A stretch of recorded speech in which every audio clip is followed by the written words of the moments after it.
Some of you might be wondering the origins of USB hosts on the NES, SNES, and Mega Drive Minis respectively. It originated from me and madmonkey having a little bit of a conversation how we'd like to be able to run games like Rash for PlayStation 1 with the full CD soundtracks, you know, bands like Therapy, Soundgarden, and so on. I've seen these bands in concert, and they were amazing. And of course, there's a nice nifty thing here which I'm going to showcase here.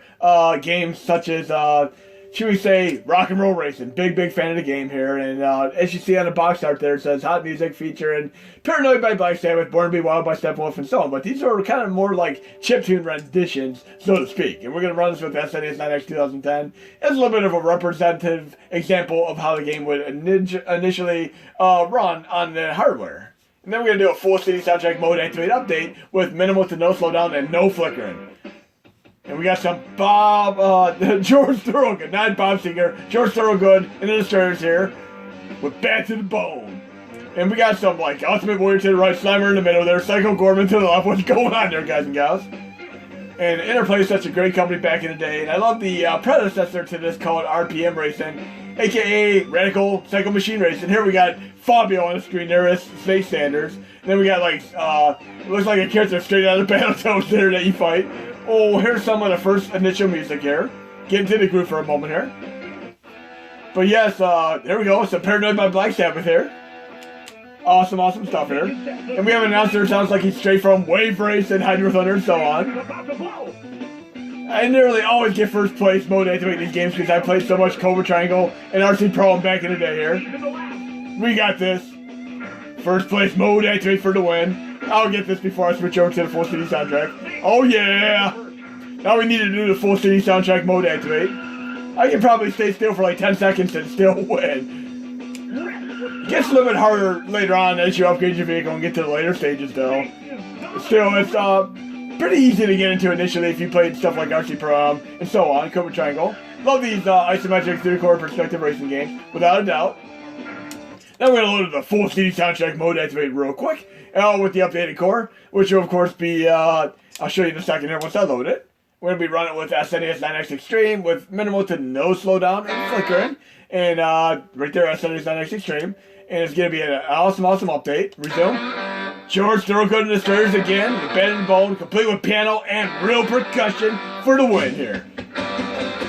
It looks like the car from Road Blasters in the background. So many little Easter eggs there. Still looks like, of course, Ultimate Warrior and Slimer and Psycho Gorman, even though Psycho Gorman didn't exist then. Vocals for the win here. Now we're going to play the first stage here and see if we have like some Deep Purple or Black Sabbath Paranoid going on here. And we got Fabio there again. He looks like a character like from TMNT, like a crazy splitter. Looks like we got Highway Star from Deep Purple. Try this out for a moment here. Great band. Love progressive rock bands. I used to play keyboard and piano before I got into drums, actually. We gotta get our first place mode activate here. I want to be able to hear another track to the music, too. Once I escape the Rat Pack here, I should be fine. Oh, yeah. Oh, yeah, we got this. They'll never win now. Deep Purple for the win. Frankenstein by Deep Purple is actually one of the most difficult songs to play on synthesizer and keyboard, especially in Rock Band 3. I play it on expert mode when I have played it. We gotta hear one more song here. Oh no, they're never gonna catch up to me though. I got this. 2 more laps. Some Highway Star for the win here.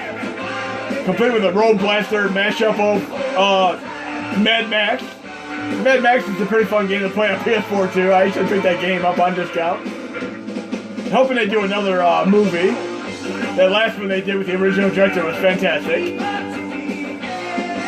I want to hear one more song here, at least in this demonstration.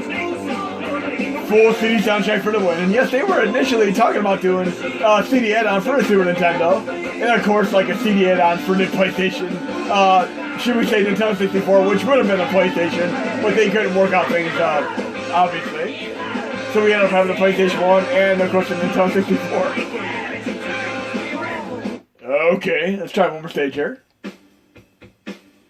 Let the carnage Music! Oh, we got Peter Gunn going on here. The original music, Peter Gunn. Complete with a jazzy feel here, saxophone-wise. I want to be able to hear some Black Sabbath Paranoid as well, though, so I'm going to restart the game, and we should be able to do Black Sabbath Paranoid, because it is randomly generated music, actually. So check it out here. We should be able to do some Black Sabbath Paranoid. I have a feeling it's going to play this time.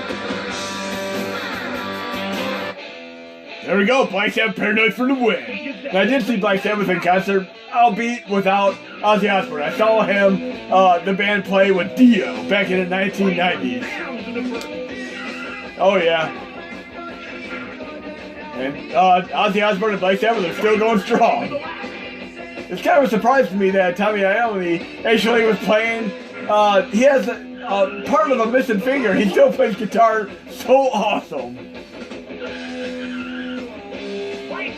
Oh yeah, love the soundtrack here. I have to say, initially, back in the day, I wasn't as big a fan of Black Sabbath and bands like Led Zeppelin and Pink Floyd, but they grew on me.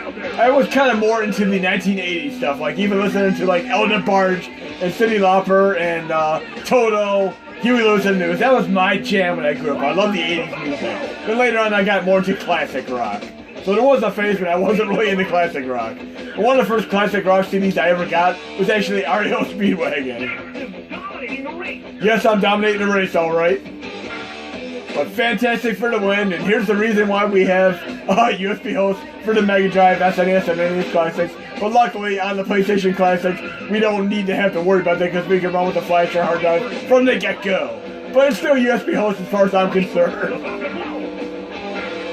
We're going to get our first place mode activate, and then we're going to move on to more updating for the update. And I'm going to watch a little bit more IT Crowd on Netflix. Hope you enjoyed the video, guys and gals. There'll be more to come.